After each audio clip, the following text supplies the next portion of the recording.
suis Caroline de Blander et dans ce podcast, je partage avec vous ma conviction, celle que les soft skills sont les clés du monde de travail de demain. Je vous invite à plonger dans l'univers des soft skills et à découvrir comment elles peuvent vous aider à progresser, à croître, à vous épanouir et développer votre employabilité. On parle ici d'évolution des métiers, de métiers émergents, mutants, disparaissants, mais aussi de management et de transformation des organisations.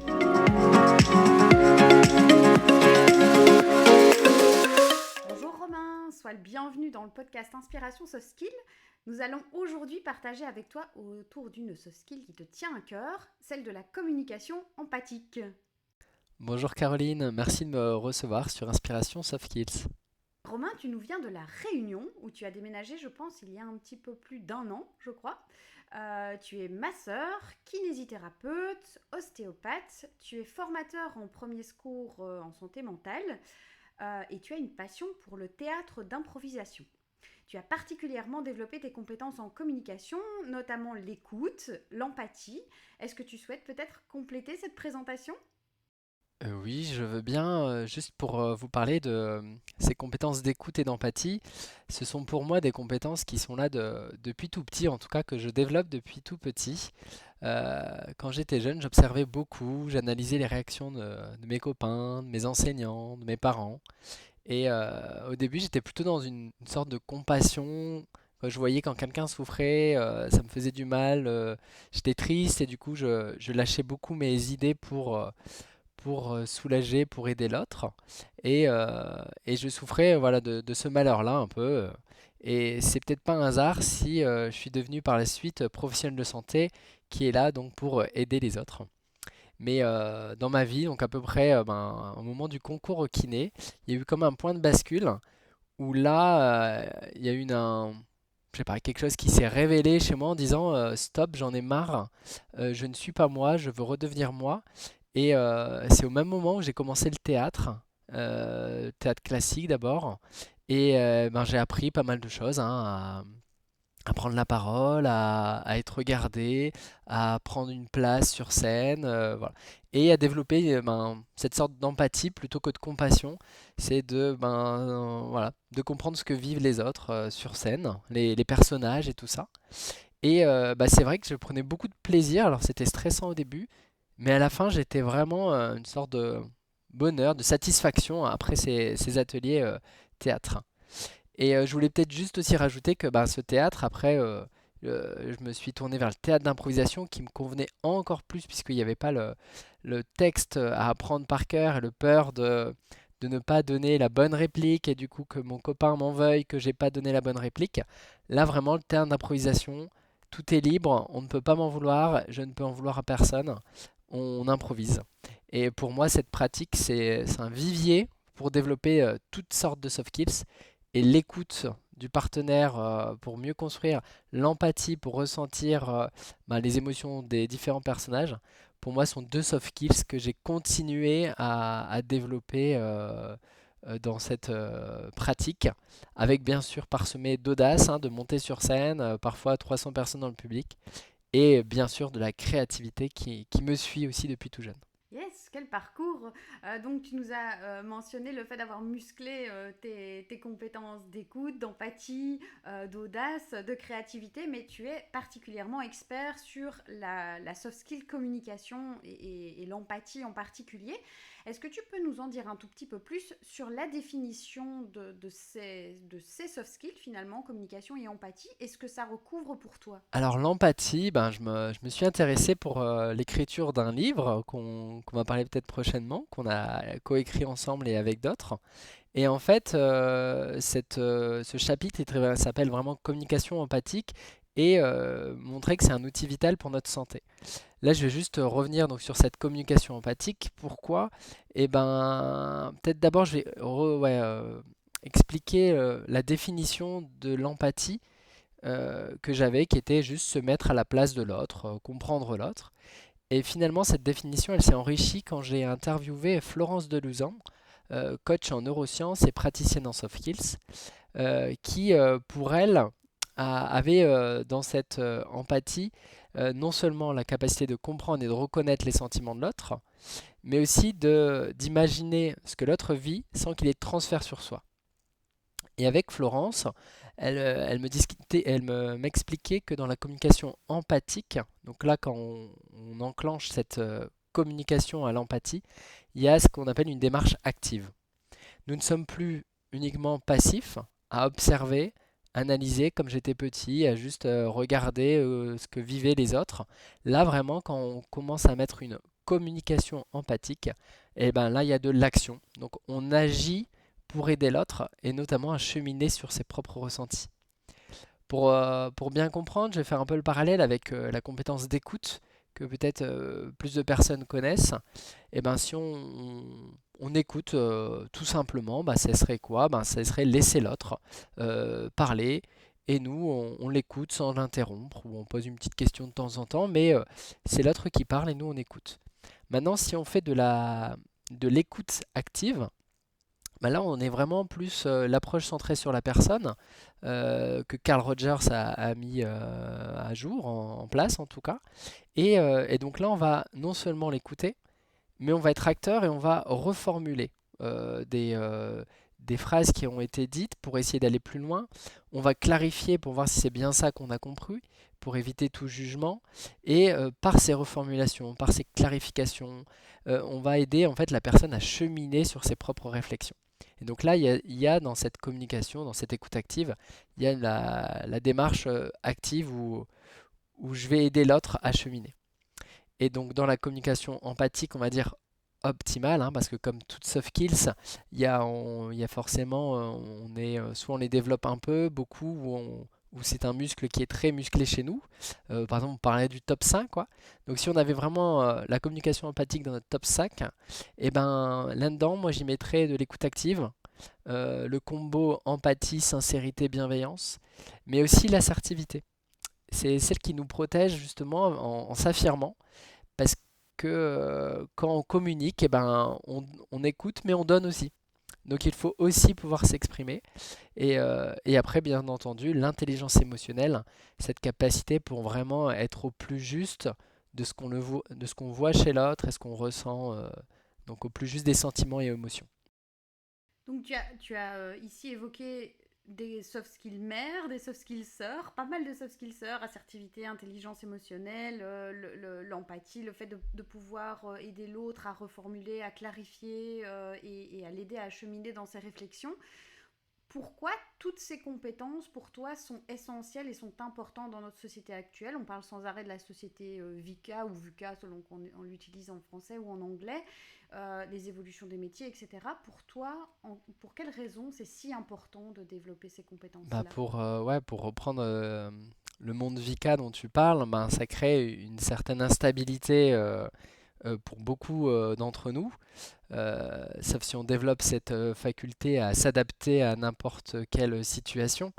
Mais pour moi, elle est importante. Je vais partir sur le fait qu'en fait, j'ai des expériences en tant que professionnel de santé. Donc j'ai des patients depuis 15 ans en tant que kiné qui viennent au cabinet où on discute à la fois de leurs maux physiques, mais aussi des maux, des difficultés qu'ils peuvent avoir au travail ou dans leur couple ou avec leurs enfants. J'ai une casquette de délégué régional de l'association SPS, qui est le soin aux professionnels de santé. Je suis aussi référent d'une CPTS, donc là c'est une structure qui représente les professionnels de santé libéraux d'un territoire. Et après, là-dedans, je développe des actions sur la santé des soignants. Et je suis aussi un des représentateurs des formateurs en premier secours en santé mentale. Et dans tout ça, je suis, je pense, très sensibilisé à la santé des professionnels de santé et j'ai envie de dire la santé des Français en général. Et la santé, comme vous le savez peut-être, ce n'est pas qu'une santé physique, mais c'est aussi mentale et sociale. Donc j'écoute beaucoup les témoignages d'acteurs de la santé notamment, qui souffrent peut-être autant que le public qu'ils accompagnent. D'ailleurs, le dernier rapport ministériel sur la santé qui date de 2023, octobre, donc c'est assez récent, et ben, il y a quelques infos qui ressortent comme 2 tiers des professionnels de santé interrogés ont eu un ou plusieurs épuisements professionnels. 48% d'entre eux pensent que leurs souffrances psychologiques peuvent impacter la qualité de leurs soins. Et 47% d'entre eux ne savent pas à qui parler de leurs difficultés. Et c'est là où pour moi la communication empathique prend tout son sens, parce qu'elle va permettre justement un repérage des premiers signes de souffrance qu'on peut recevoir dans l'épuisement professionnel. Il pourrait y avoir cette tristesse persistante, cette perte d'intérêt pour les activités, troubles du sommeil, troubles de concentration, parfois des idées suicidaires. Et l'objectif d'avoir cette communication empathique, en fait, elle permet d'avoir un soutien émotionnel grâce à cette écoute active et d'aider la personne à cheminer, à comprendre ce qu'elle vit et à entre guillemets, lui refléter ses besoins qu'elle n'aurait pas vus parce qu'elle s'enferme dans sa souffrance. Et donc c'est ce qu'on retrouve notamment dans la formation premier secours en santé mentale. Et tu dirais que ces chiffres, ils sont différents depuis le Covid enfin, parce que tu parles du dernier rapport, mais c'est un rapport qui a été édité avant ou après le Covid? Alors, ça, c'était 2023. Donc, c'est sur les années qui viennent avant, donc sûrement après Covid. Dans la formation PSSM que je donne, donc il y a aussi des statistiques sur les troubles de la santé mentale. Et je vais chercher régulièrement des petits ajustements, de savoir comment c'était avant. Là, je vais te donner peut-être l'exemple le plus marquant, qui va être sur les jeunes de 15-25 ans qui, si je ne me trompe pas, on était dans les 2015, on parlait de jeunes de 15-25 ans qui avaient 7% d'entre eux qui avaient un épisode dépressif dans l'année ou quelque chose comme ça. En 2020, donc en mai 2020, donc juste après le début du Covid, le premier confinement, on était déjà passé à 13% qui avaient un épisode dépressif ou des signes de dépression. Et là, je crois que c'était en 2021 ou 2022, bah assez plus récemment, mais post-Covid. Là, ils sont encore 20% des 15-25 ans à avoir des symptômes ou un épisode dépressif. Donc c'est une population qui est très touchée par la souffrance de santé mentale. Enfin, donc tout le contexte de la Covid a été très négatif, mais par contre, ça a quand même permis une certaine mise en lumière, je pense, justement, de cette souffrance. Je ne sais pas si tu es d'accord avec moi là-dessus, mais j'ai l'impression que ça a mis vraiment le projecteur sur la souffrance que ces métiers-là, ces professionnels de la santé pouvaient ressentir, je pense, hein.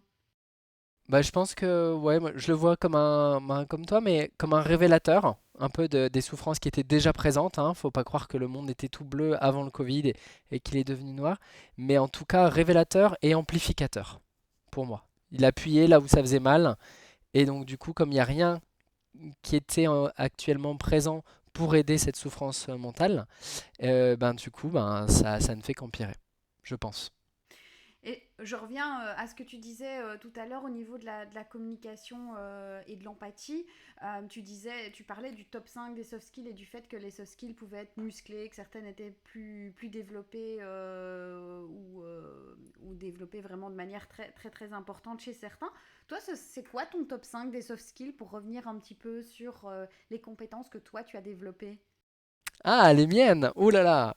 Euh, Alors les miennes, moi je sais que j'ai la créativité depuis tout petit. Voilà, j'ai besoin de créer. Alors c'est peut-être parti que petit, j'arrêtais pas de dire à ma mère, mais je m'ennuie, je m'ennuie, je m'ennuie.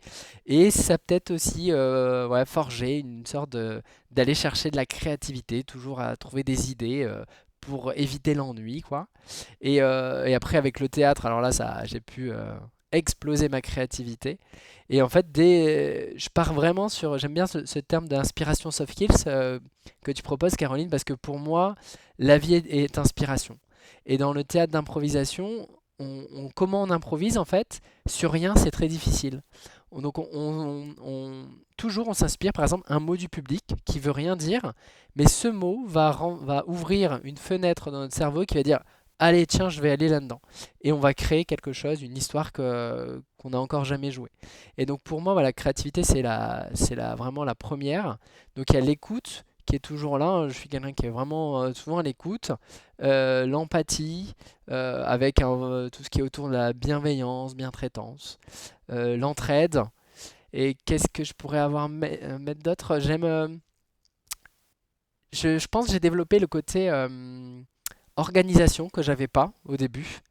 Mais comme je suis quelqu'un, comme j'ai dit, un peu créatif et qui s'inspire et qui va un peu dans tous les sens, la vie fait que avec des enfants, avec le travail et tout ça, il y a un moment, il faut faire l'entonnoir là et se fixer vers un objectif. Et là, je pense que les formations en soft skills m'ont pas mal aidé aussi là-dessus. Et donc là, je pense que j'ai ma soft skills organisation ou visualisation. Voilà, il y a quelque chose là-dedans où maintenant c'est plus clair. Je sais où je vais. Ce qui n'était pas le cas il y a 5 années de là, quoi. Ok.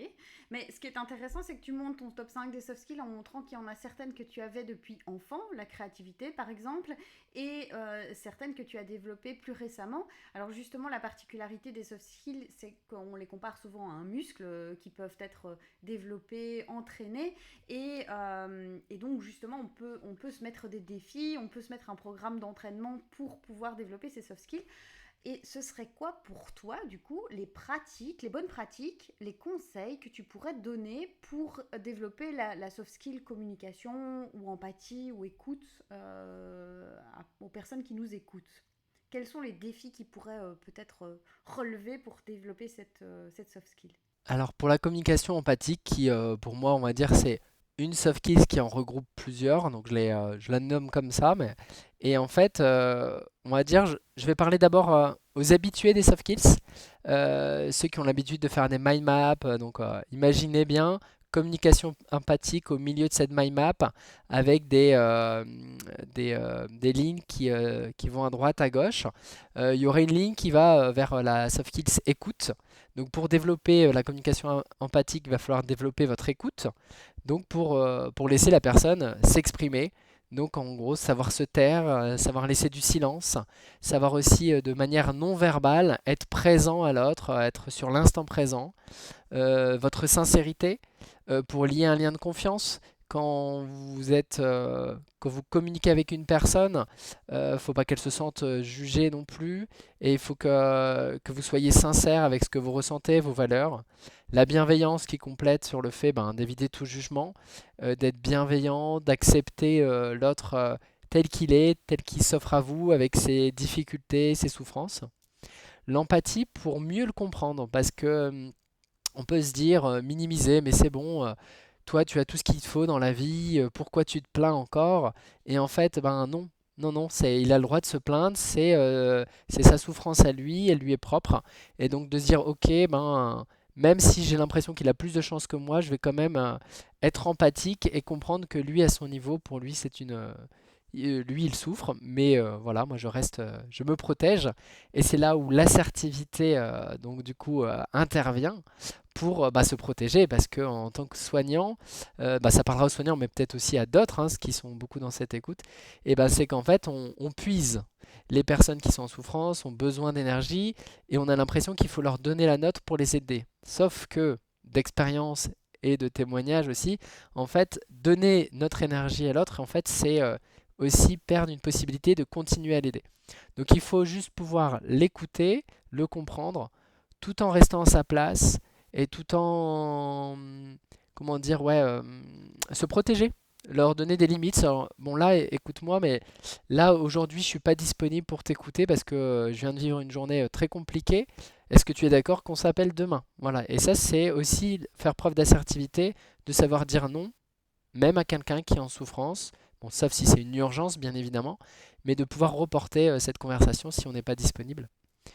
Et la dernière, c'est l'intelligence émotionnelle, qui pour moi, il y a un grand éventail, hein. Il y a tellement de choses dans l'intelligence émotionnelle, relationnelle, intelligence interpersonnelle, intrapersonnelle, introspection. Pour moi, c'est un vivier aussi de soft skills.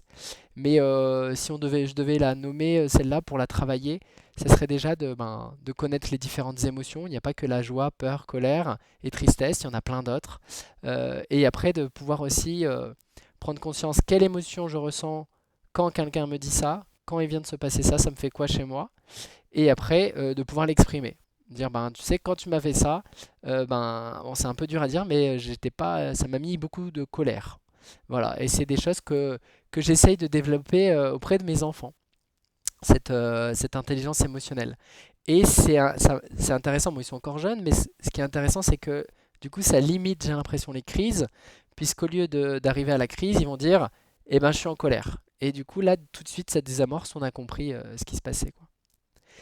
Et pour les non-initiés aux soft skills, eh ben en fait, dites-vous que les soft skills, c'est un travail du quotidien. Je vais reprendre un terme de Jérôme Moirot, qui disait le kung-fu du cerveau. Ben, en gros, ben, c'est pour s'entraîner à une activité, un art martial ou sportif, ben, faut s'entraîner au quotidien, le répéter, mettre des rituels, et c'est comme ça que vous allez les développer. Donc les mêmes que j'ai cités juste avant, mais les faire un petit peu tous les jours. Et je dirais que dans un premier temps, c'est d'abord se concentrer sur soi. Quelle émotion je ressens quand il se passe ça, quand on m'a dit ça.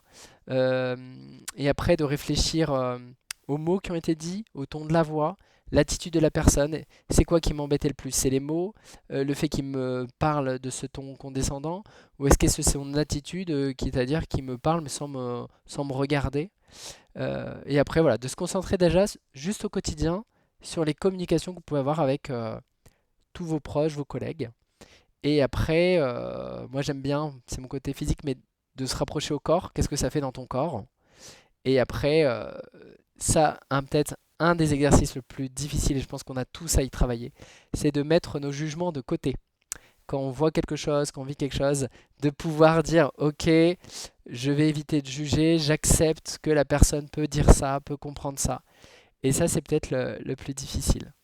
Et pour terminer, pour ces conseils de bonne pratique, pour moi, ce qui m'a vraiment aidé, où là j'ai l'impression d'avoir fait un grand pas en avant, c'est j'ai fait la formation de communication non violente, la CNV de Marshall Rosenberg, qui pour moi, ça fait à la fois un travail sur soi et une compréhension de ce qu'est une communication empathique.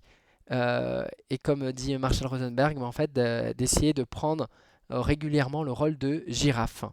Et là, je vous laisserai faire vos propres recherches pour savoir ce que c'est qu'être une girafe. Donc, si on fait un portrait chinois, pardon, tu serais une girafe, c'est ça?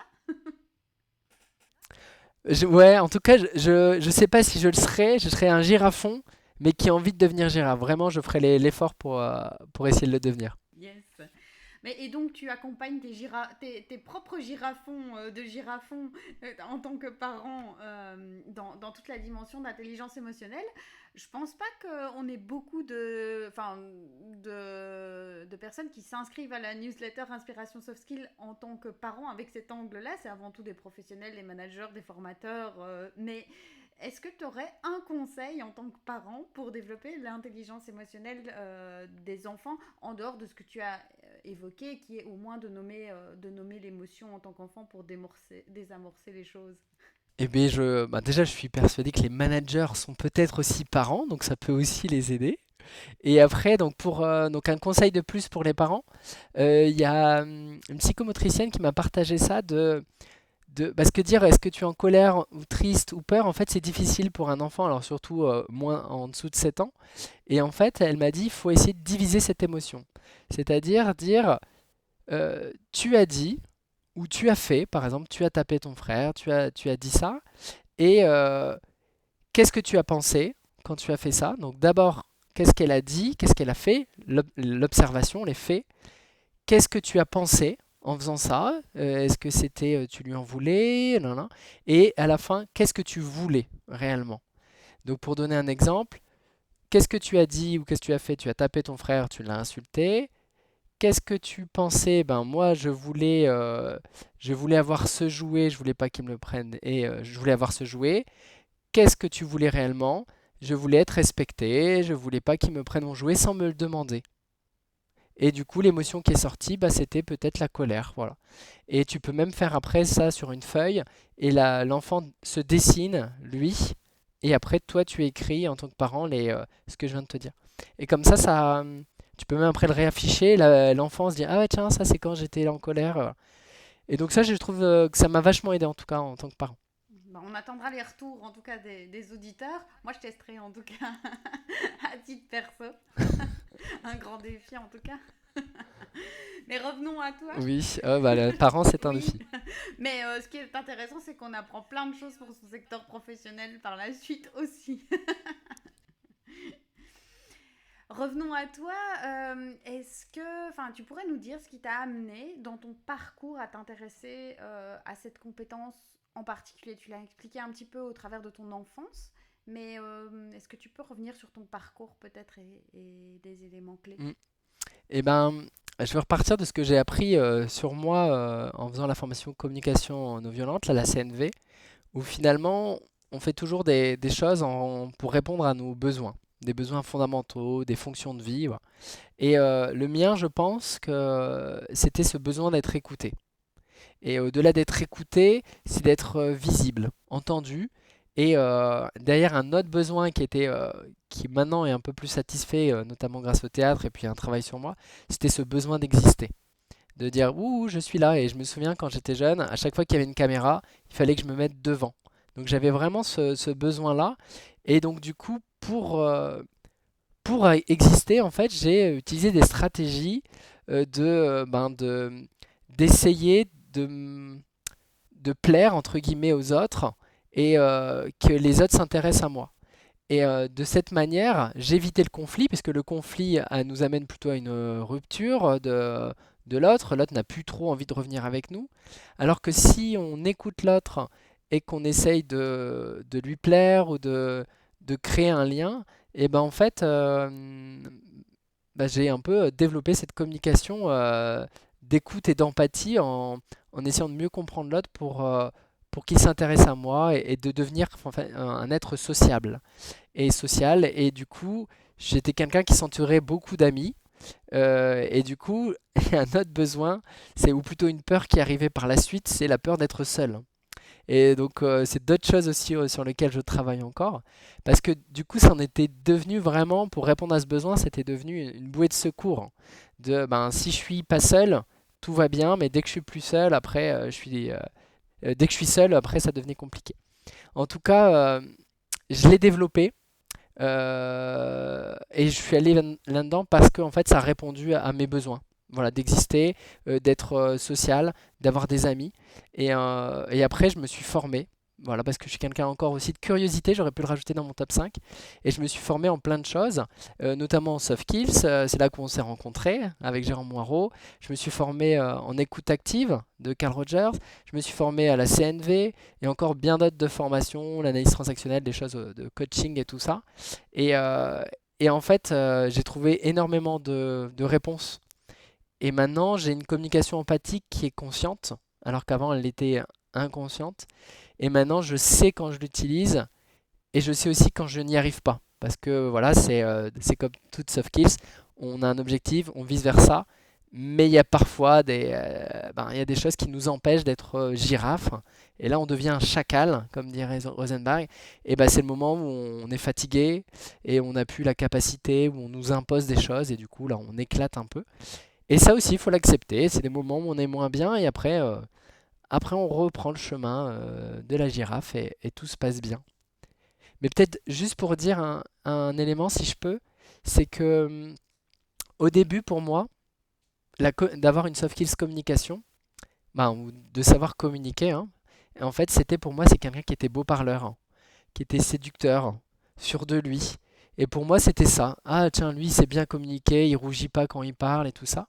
Et je me suis rendu compte quand même que, eh ben, j'ai beau avoir maintenant 38 ans, je suis pas sûr d'arriver un jour à être beau parleur, séducteur ou sûr de moi. Mais j'ai trouvé une autre type de communication qui me permet de ne plus rougir, de continuer à discuter avec les autres, d'éviter les conflits. Donc ça me correspond bien, en tout cas ma personnalité. Et du coup, la communication empathique me permet ça.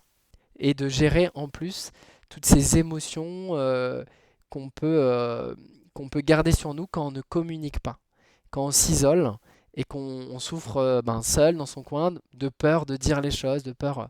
Et en fait, quand on apprend à dire les choses sans blesser l'autre, et quand on apprend, j'ai envie de dire là, c'est un gros scoop, si tu le, quand tu viens de vivre quelque chose qui a été difficile pour toi, eh ben, figure-toi que tu n'as pas besoin de l'autre pour cheminer. Tu peux faire tout seul ton chemin. Donc soit tu te parles à toi-même et tu fais ton propre chemin, qu'est-ce qui s'est passé, qu'est-ce que j'ai vécu. Soit tu l'écris sur une feuille, soit tu te fais un vocal et tu n'as même pas besoin d'envoyer à l'autre personne. Tu fais ton chemin tout seul et tu t'enlèves un poids ou néfaste, quelque chose qui est mauvais pour ta santé.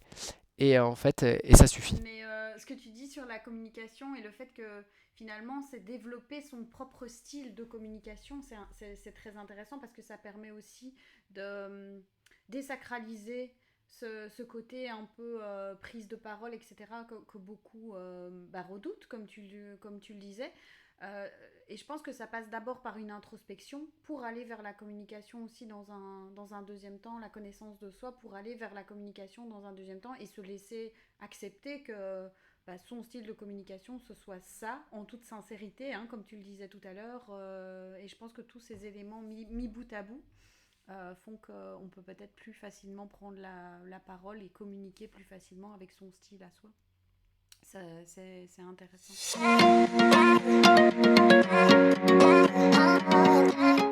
On a collaboré ensemble à un ouvrage collectif, donc on a œuvré ensemble à écrire un ouvrage.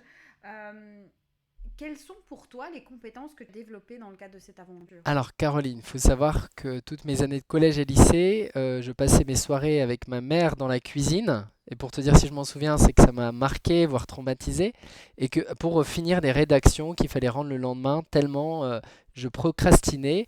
Le français, l'écriture, c'était vraiment parce que en fait, ma créativité n'était pas possible parce qu'il fallait respecter je me souviens même plus, tu vois, j'ai fait un blocage, les première partie, deuxième partie, conclusion, et tout ça. Et donc, du coup, ça m'a beaucoup bloqué. Et quand j'ai vu écriture du livre, pour être honnête, je ne savais pas qu'en faisant cette formation-là de niveau 3, il y aurait un livre. J'ai même pas fait gaffe pour te dire vraiment, il y a mon cerveau qui a enlevé tout ça. Et quand j'ai découvert qu'en fait j'allais devoir écrire à peu près 11-12 pages, et ben là il y a eu comme une montée de stress. Donc, et je me suis dit, bon, bah, allez, challenge. Et grosse sortie de zone de confort. Donc pour moi, quand on sort de zone de confort, c'est beaucoup d'audace et d'aller chercher la confiance qui te reste en toi pour dire bon il faut que j'y aille, j'ai pas le choix. Euh, de la persévérance. Et quoi d'autre? Je suis tombé un peu sur cette syndrome de la page blanche. Qu'est-ce que je vais écrire et tout ça. Après, je suis tombé sur le syndrome de l'imposteur, c'est-à-dire je vais écrire ce que les autres disent parce que moi, je n'ai rien à dire. Et finalement, lors d'un mentorat collectif, c'est là où moi je suis vraiment. J'ai beaucoup de gratitude pour tout ce qui est intelligence collective parce que déjà ça m'inspire, on en revient sur cette soft skill inspiration, mais en plus en fait tu as l'impression de gagner un temps énorme à écouter les expériences des uns et des autres. Et lors de ce mentorat collectif qui a duré pas plus d'une heure, il y a eu comme un déblocage, ça a déverrouillé plusieurs cadenas. Et là j'ai dit ok, Romain, maintenant qu'est-ce que tu penses toi de la communication empathique? Je pense que tu as des choses à dire, tu as vécu des choses, tu as des connaissances. Donc permets-toi de les donner. Voilà.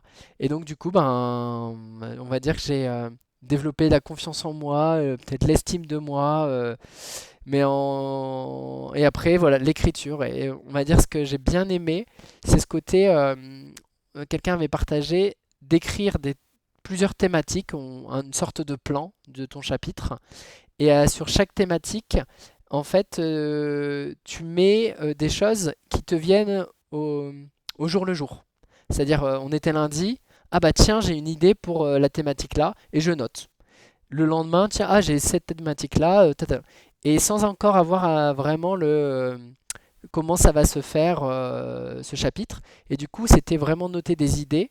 Et seulement après, c'était une autre compétence, c'est de la réorganisation, clarification de tous les propos, de faire du lien aussi, de trouver le lien avec tout ce que tu as écrit pour en faire quelque chose de cohérent, quoi.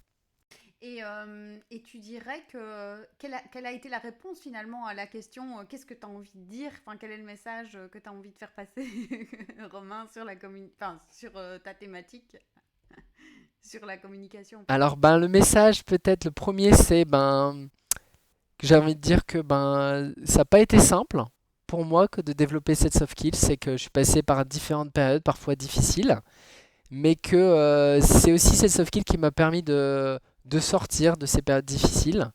Et donc ça, c'était peut-être le premier message, une expérience personnelle.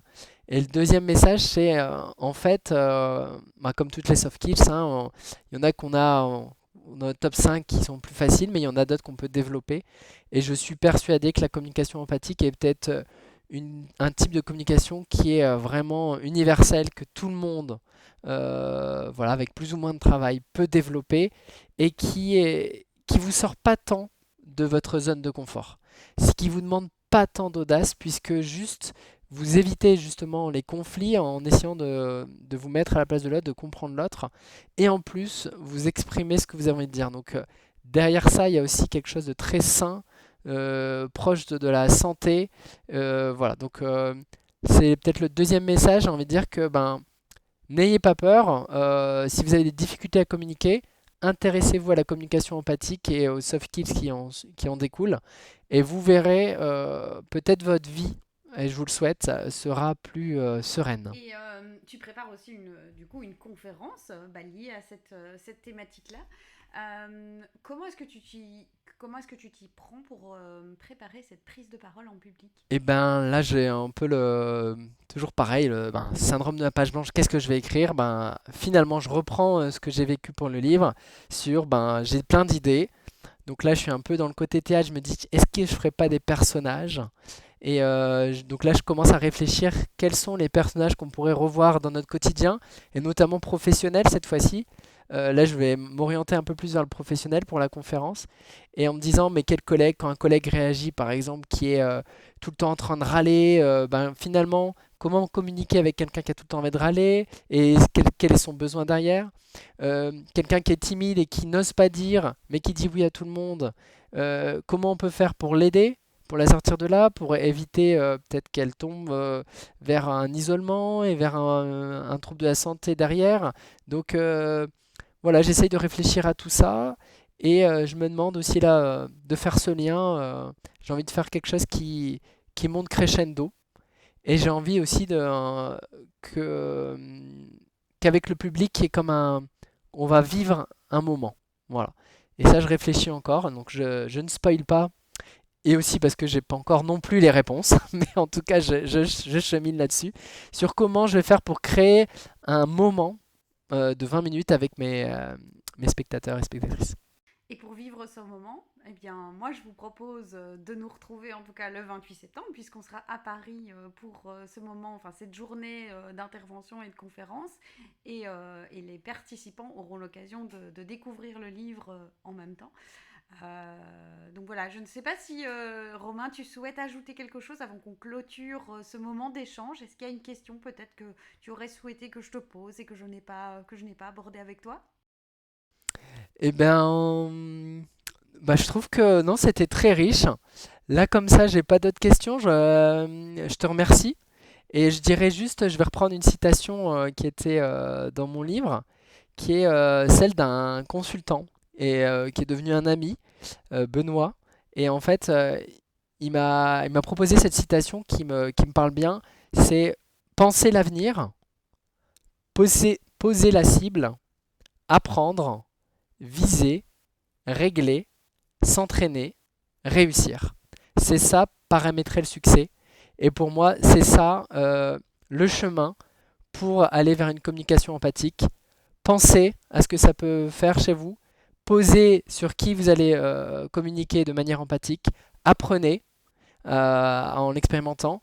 Visez, réglez, entraînez-vous pour mieux paramétrer et vous verrez la réussite, le succès, ça sera à vous. Ben, merci Romain pour en tout cas ce beau mot de la fin. Et rendez-vous le 28 septembre alors.